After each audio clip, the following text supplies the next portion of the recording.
teaching says, we're going to get you out of sin because you're worth walking in light. You like the prodigal son story.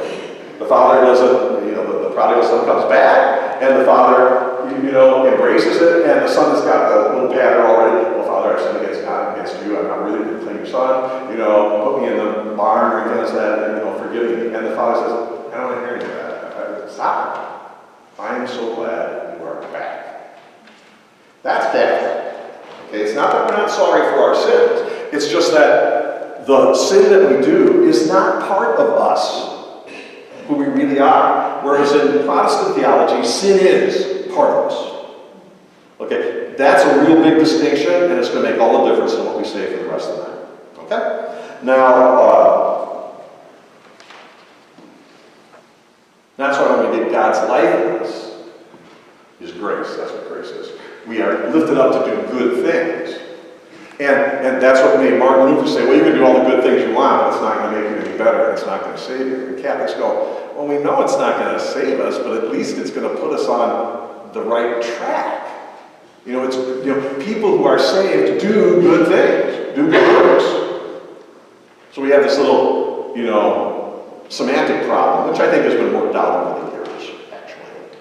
So that we're much more, Protestants who know us and we who know them, pretty much worked out that problem. Okay? And I like what I said here. I said, we see Christ's passion, death, and resurrection as a rescue mission. Okay, He saves us because we're worth being saved. So if we put that knowledge together, we're going to get a sacramental view of the world. And here's how it works. Okay? And I'll walk you through this because it's really clear. Okay? So here we go. Since people in creation are good, though flawed, that means that the people and the things of the world can at times transmit the presence of their Creator. Because sacraments are windows or doorways to the divine. They're the way, this is where Star Trek is very helpful. They're the transport portal through which we reach the divine. Okay? And once we participate in the sacrament, heaven and earth come together. We'll see that when we talk about the Mass. This is a sanctuary. It is the thin place between heaven and earth where both heaven and earth meet and holy things are done. And you can meet God here. Okay? So relationships between persons are windows of the relationship between the person and God. This is the importance of friendship and the sacrament of marriage. Protestants do not see marriage as a sacrament. They may call it that, but that's not what they mean by it. Because when we say it's a sacrament, we mean that in the love of husband and wife, God is present. He's the third partner of the marriage. But that's because bride and groom are human and are basically good. And the love they have, not perfect, but the love they have is good enough to transmit the presence of God. But in Protestant theology, it's nice to have love between husband and wife, but it's not good enough to transmit the presence of God. And that's why it's not a sacrament. And that's why you can divorce with no problem in the Protestant church. Catholics have a little bit more trouble with that. We have to explain it differently. But in the Protestant church, divorce is not a big deal because marriage isn't a sacrament. Relationships don't convey the presence of God. If you have a real deep friendship with someone, God is present. And so you begin to see that you can encounter God in a lot more ways than you think. And because creation fell with human beings, but is not totally corrupted, nature can also communicate the presence of God. And you know that. Unless you've never been enthralled by a sunrise or sunset, if you've never been enthralled by a scenic beauty, up in the mountains or something like that, but if you have been awed by creation, remember Francis Thompson, turn but a stone and start an angel's wing. You will recognize that God can communicate Himself through the things of the earth. And it's a short step from there to say, through not only the things of the earth, but through bread and wine, through human touch. You know, people often think that the church has a problem with sexuality, which it does. It needs to work on, you know, a lot of things about sexuality. But one of the great insights it has is it sees sexuality as holy. Holy. And that's why it has to be done rightly, so that the presence of God is there. You know? And so I think its head is in the right place, it just doesn't always follow what its conclusion should be.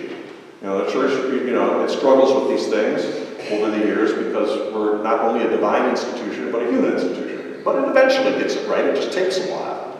Okay? So don't give up on the church when it isn't answering questions exactly the way that you think it should be. Now, here, in this third little bullet point, I say spiritual health is determined not simply by a personal relationship with Jesus Christ, though that's essential, but also by right relationships with yourself and with others. You can't love God unless you love yourself. And you can't love God unless you love others. Where two or three are gathered, there am I in the midst of them. You know? So, when we look at spiritual health, Catholics see it in a triangular way. God, self, and others. And our relationships with all of those have to be right. Protestants look at it, me and God. Me and God. That's how they determine spiritual health. And there's nothing wrong with that. It's true. It's just not the complete truth. Okay? Now, that means that the community closest to God, namely the church, is a human and divine institution that's capable of mediating God's grace. The church itself is a sacrament. Now, if you're a Baptist, you're going to stand up now and walk away because they don't believe that. A Baptist doesn't think the church is any more than a meeting hall where Christians come together. But the church, for a Catholic, is a sacrament where we meet God. And so, for instance, I can be having a terribly bad time in my life. But if I come to a faith community that loves me and that worships really well, I usually leave that space better. Because they, my brothers and sisters in Christ, lift me up and give me strength. That's the whole thing behind asking people to pray for you. Sometimes I can't pray very well, so I need you to help me pray. That's how we work together in this church. I think that's really kind of cool, you know? And it's another way that we experience the presence of God. Now, since creation is good, I already did this, it can communicate the presence of God, it opens a window to God. So then Christ instituted sacraments which use the things of the world in such a way that the divine presence of God is communicated when they are used in the church's ritual.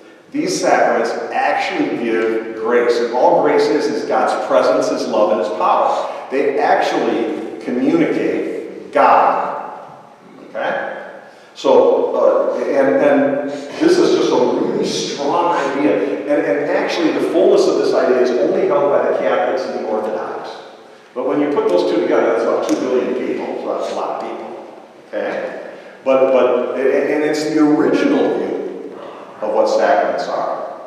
So, you know, and again, I love my faith, and so I always do this respectfully.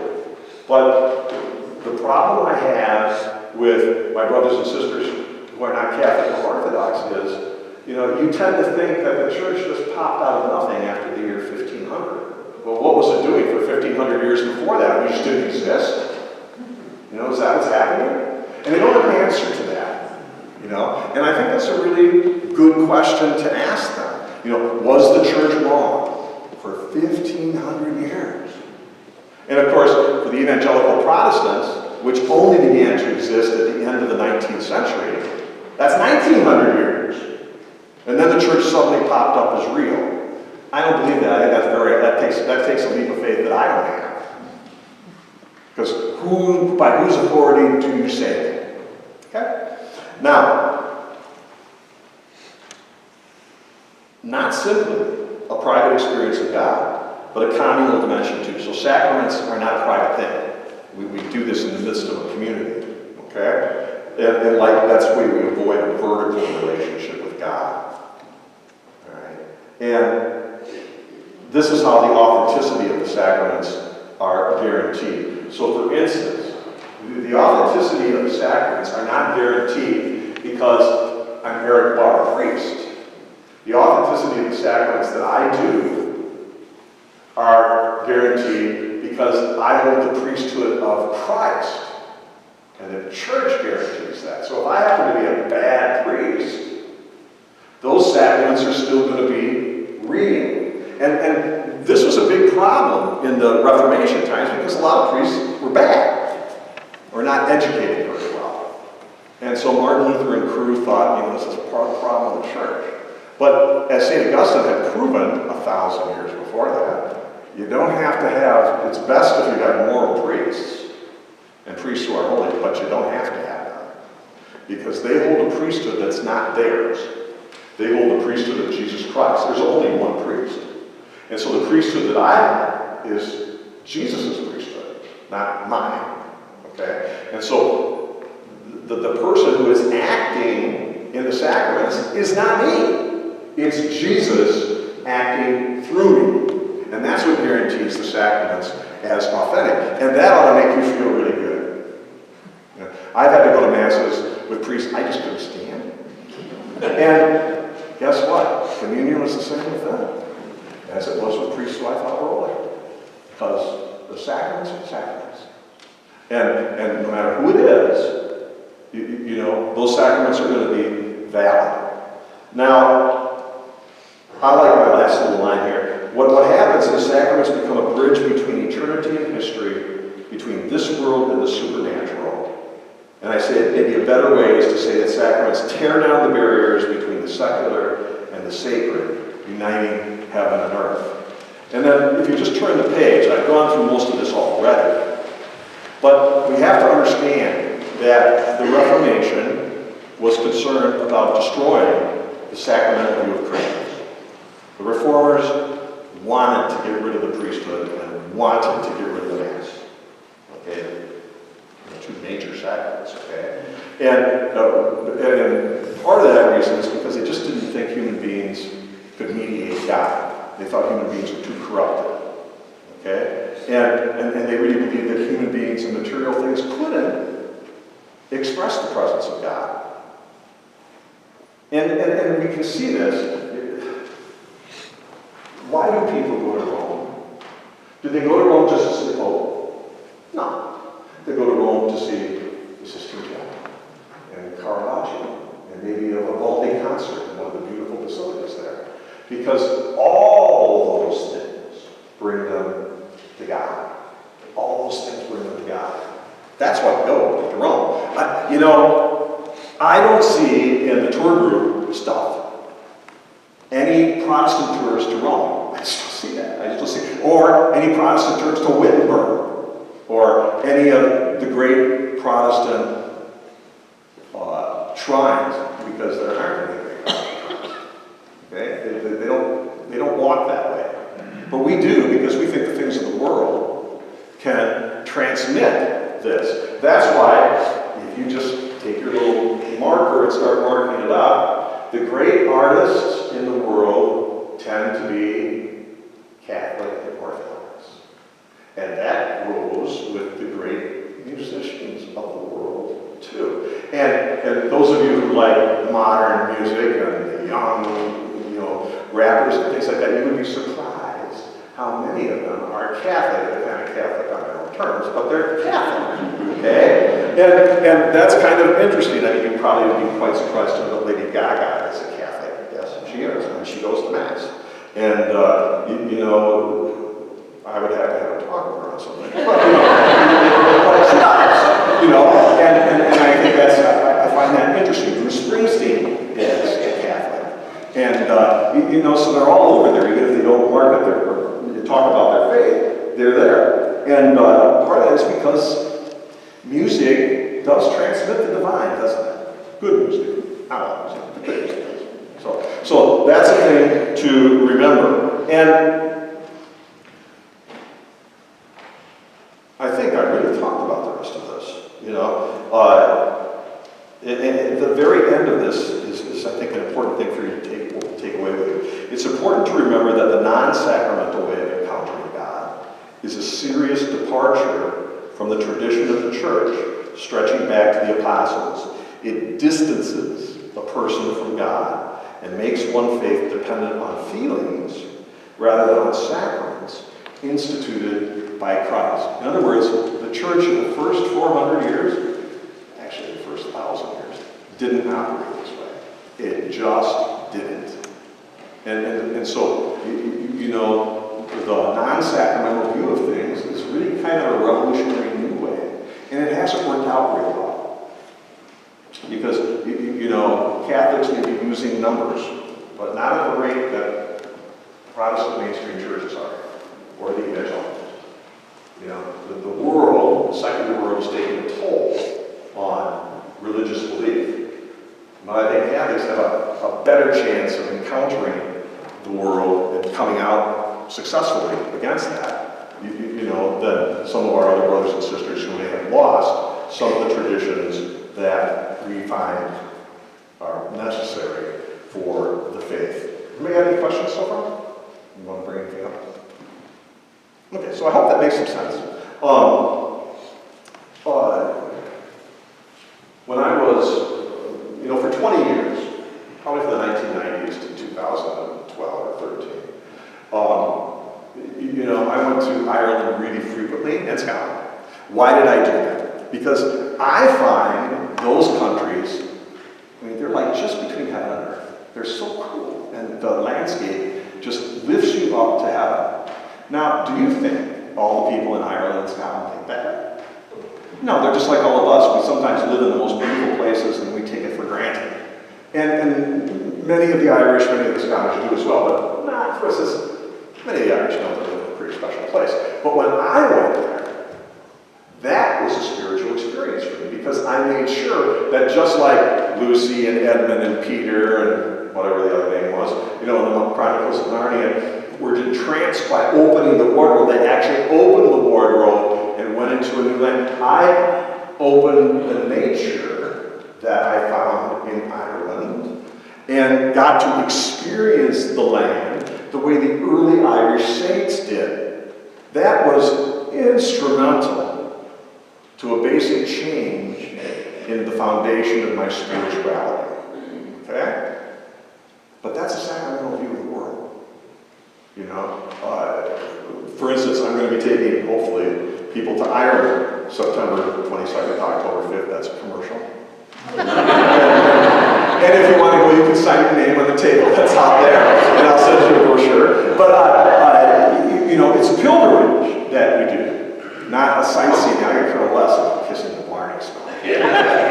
You know, but I want to see where the saints walked and what did they get out of this landscape that made them come closer to God. I want to see it in a pilgrimage, in a spiritual way. And that should have to have a sacramental view of the world. Okay? So I just think that that's you know, people who have a sacramental view of the world are just able to find so many different ways to encounter God. It's just kind of joyous. And that's why when we talk with the young, one of the things you want to talk with them with is about the music they listen to. And you ask them, what do you like? And of course, if they come up with some disgusting band which has terrible lyrics, you take that with you have to learn to practice that blank look on your face. That's, I understand. Now, tell me what you like about that music. And see what they say. Chances are they also like to listen to people whose music, while it may not be to our taste, has lyrics that are pretty powerful and lift them up, and it makes you feel better. But why? So you have to ask them, and perhaps you'll be able to have a little inroad there and say, well, we raised you Catholic, you've got a sacramental view of the world, you don't even know it. But one of the reasons why you like this composer, this musician, is because they've got it too. And by their music, imperfectly, they can give you an experience of God. When I was a kid, some of you are my age, Do you remember when Jesus Christ Superstar came out? I mean, my word, that was iconic. I was a freshman or sophomore. And who would think that music could lift you to God? Well, I'll tell you, any teenager my age got instantly spiritual listening to Jesus Christ Superstar. It was amazing. And even now, I'll listen to it and I'll go, well, that's just genius. That's just genius. It's like the Prince of Egypt stuff. You'll listen to that and go, well, that's genius too. I mean, I can watch the Prince of Egypt animated film, and when it comes to the part of Moses and the burning bush, I am reduced to tears. Even now at my age, it is one of those, when I talk about prayer to people, and I want to talk about what does it mean to have union with God, I will use that scene from the Prince of Egypt to convince people what you can do in prayer. It is so well done. And again, unless you have a sacramental view of the world, you can't have that experience. So I hope that helps. I had to lay the foundation of this so that we can really talk about what the Eucharist is and the cool things it can do that you don't know about. And how it's much more profound than you think. And why, so many times in our own particular spirituality, we don't take advantage of all that the Eucharist can do for us. No other religion, as I started to say this at the beginning, gives people such a way to intimacy with God as our Catholic and Orthodox faith. No other religion. Now, you can say I'm wrong, you can disagree with me, but I dare you, find a religion that gives a more intimate experience of God than ours. Do you want to know why I'm Catholic? Because I want to have an intimate experience with God. And so when I was in college, I didn't leave my Catholic faith, but I thought, well, I wonder if my Catholic faith can sustain its encounter with the secular world and the world of other religions. Guess what? It did it easily. Why? Because I knew what I wanted from my Catholic faith. An encounter with God. And no other religion that I studied, and I studied a lot of them, could I find anyone who gave me a better encounter with God than my faith that I already had. I just was not as educated in it or taught as much. Kids who would go off to some Tibetan monastery to learn Buddhism would do, what is it, Dr. Strange. Who of you guys watch the Marvel? Superheroes. Dr. Strange. He goes to this Tibetan monastery to get in touch with himself and his powers. And the things he has to go through, oh my God. I mean, they are really, really tough. And yet, I'm sure it was true for Dr. Strange as it is for us, we would not go through that in our own faith to discover Christ.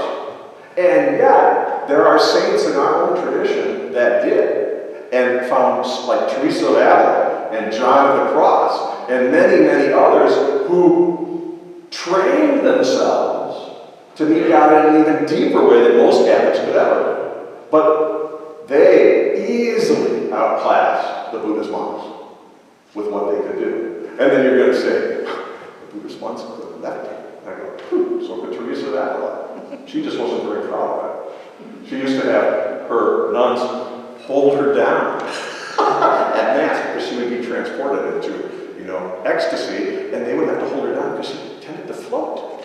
And she said, this is embarrassing. We've got to pull you back out. So don't embarrass people.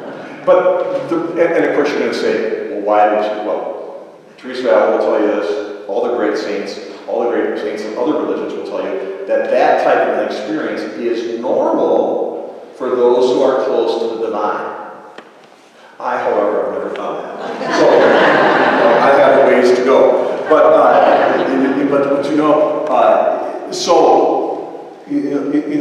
it's easy to diss our own tradition when we have everything it takes to be super vocal and to be super close to God. So, I hope it helps. You're going to make, as you think of this overnight, think about any questions you have. We'll start out with questions tomorrow. Tomorrow's really important. We're going to be talking about how the church really looks at the Eucharist. And I think when you walk out of here tomorrow night, you're going to have a much